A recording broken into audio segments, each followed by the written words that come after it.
Oh, tama. Nakakasubukan tayo, mama.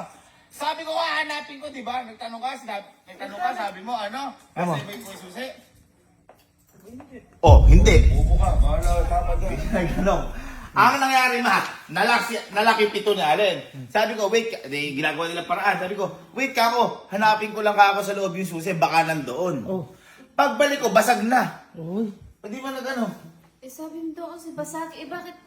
May sinabi ka na ano? Di ba na-outat lang ko, basag na? Basag na. Nauutal ka. Paano hindi ako mauutal? Siyempre gawa ni mama yun. Ako nga, natatakot ako basagin. Tsaka ba? Abi ka mahal nun, eh bakit biglang binasag na gano'n? Halika. Tanong mo sa anak mo. Hindi ako may ano dyan. Dita ko. Dita mo. Ako pagdating ko, basag na eh. Oh, basag siya.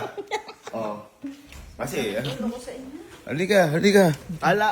Ako, nagmamaano lang sakit. Nagmamalasakit. Oh, halika. Ano mo? Eh sana inagahan mo yung malasakit mo na hindi nabasag. Ma, paano nga ano, pagdating ko nga basag na. Ayun oh. Oh, basag na. Sinabi rin niya, tinanong mo ba? Hindi. Ay, buti ito. Basag niya, no? Basag. Ayun oh, kasi nakalimutan na yung susi. Ganun siya walang pagmamahal sa ano kasi nalobat to eh. Allen! Baka naman nasugat ka pa dyan.